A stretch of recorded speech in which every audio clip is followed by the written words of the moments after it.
அபிக்கும் விக்னேஷ்க்கும் வந்து கல்யாணம் நடக்கும்போது கரெக்டாக வந்து யாரோ வந்து நிறுத்துங்கன்னு சொல்கிறாங்க. அதை கேட்டு எல்லாருமே அதிர்ச்சி அடைகிறாங்க. பார்த்தா விக்னேஷோட அவங்க சிஸ்டர் வந்து நிறுத்த சொல்கிறாங்க. எல்லாருமே பார்த்துட்டு என்ன ஆச்சு அப்படின்னு சொன்னோன்னே, இங்கே பாருங்கள் அபியா அப்படின்னு சொல்லிட்டு காட்டுறாங்க. பார்த்தா வந்து வீடியோவில் வருது.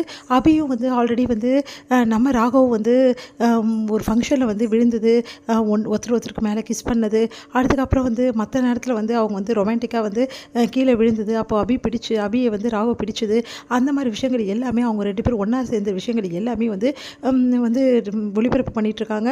இதெல்லாம் பார்த்து எல்லாருமே அதிர்ச்சி அடைங்க. நீங்களே சொல்லுங்கள், நல்ல பொண்ணு நம்பி தானே என் தம்பியை வந்து இந்த பொண்ணுக்கு கல்யாணம் பண்ணி வைக்கலாம்னு நினச்சோம். இப்போ இந்த மாதிரி ஆயிடுச்சு. பாருங்கள், இதுக்கு என்ன பதில் சொல்ல போகிறீங்க அப்படின்னு சொல்லிட்டு விக்னேஷ் வீட்டுக்காரங்க கேட்குறாங்க. அதை கேட்டு அவங்க அப்பா இதெல்லாம் உண்மை இல்லைங்க, வேணும்னு யாரோ பண்ணியிருக்காங்க, என் பொண்ணு அப்படிப்பட்டவர் கிடையாது, ராகு தம்பியும் அப்படிப்பட்டவர் கிடையாது, ஏதோ வந்து இதெல்லாம் வந்து எங்களுக்கு ஏற்கனவே தெரியும், அப்போ ஏற்கனவே தெரிஞ்சுதான் என் பையனை வந்து பலிக்கடை ஆக்குனீங்களா அப்படின்னு சொல்லிட்டு கேட்குறாங்க விக்னேஷோட பேரண்ட்ஸு. உடனே வந்து இல்லைப்பா அப்படிலாம் கிடையாது அப்படின்றாங்க. விக்னேஷ் வந்து என்கிட்ட சொல்லலையே சார் இதெல்லாம் அப்படின்னு சொல்லி கேட்டேன். ராகு வந்து அதெல்லாம் ஒன்றுமே இல்லைங்க, இதெல்லாம் உண்மையே கிடையாது, எதேச்சும் நடந்த விஷயங்களை வந்து இந்த மாதிரி பண்ணி விட்ருக்காங்க, இதெல்லாம் நம்பாதீங்க அப்படின்றாரு. சொன்னதை கேளுங்கம்மா, ப்ளீஸ் சொன்னால் கேளுங்க, ராகவும் அபியும் அப்படிப்பட்டவங்க கிடையாது, ஏதோ வேணும்னே அவங்கள பற்றி பண்ணியிருக்காங்க அப்படின்னு சொல்லிட்டு விக்னேஷ் சொல்கிறாரு. அதை கேட்டு வந்து இங்கே பாரு, ஒன்றை மாதிரி கண்மூடித்தனமாக நம்ப எங்களால் முடியாது, புரியுதா? இந்த பொண்ணு காசு பணம் இல்லை பரவாயில்ல, அவள் வந்து எந்த பிரச்சனையும் இல்லாமல் இருந்தால் எங்களுக்கு அது போதும் தான் நாங்கள் நினச்சோம். ஆனால் அந்த பொண்ணோட ஒழுக்கமே வந்து பிரச்சனையாக இருக்குது அப்படின்னும் போது தேவையே கிடையாது இந்த கல்யாணம். இந்த கல்யாணத்தை நீங்கள் நடத்திக்கிங்கன்னா அப்புறம் எங்களால் உயிரோட பார்க்க முடியாது அப்படின்னு சொல்லிட்டு அவங்களாம் சொல்கிறாங்க.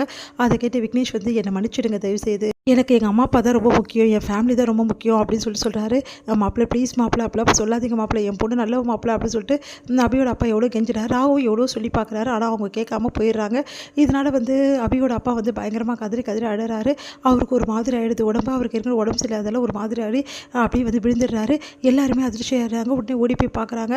அப்பா என்னப்பா நீங்கள் இப்படி பண்ணுறீங்க, அவங்க புரிஞ்சுக்காமல் போனதுக்கு நம்ம என்னப்பா பண்ண முடியும், நீங்கள் ஏன்ப்பா இப்படிலாம் யோசிக்கிறீங்க, விடுங்கப்பா போனால் போட்டோம் அப்படின்றாங்க. அபி நீ அமைதியாரு அபி, தேவையில்லாமல் பேசாத புரியுதா அப்படின்னு சொல்லிட்டு எல்லாருமே டென்ஷன் ஆகிடுறாங்க.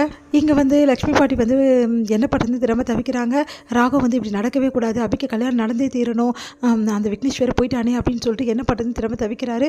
அப்போ இவங்க 2 பேரும் போட்ட பிளான் வந்து சக்ஸஸ் ஆகிடுமா, அது நான் நினச்சபடியே வந்து அபி இந்த கல்யாணத்தை நிறுத்திட்டா அப்படின்னு சொல்லிட்டு செமையாக அபி மேலே அப்படியே கோவமாக இருக்காரு நம்ம ராகவ்.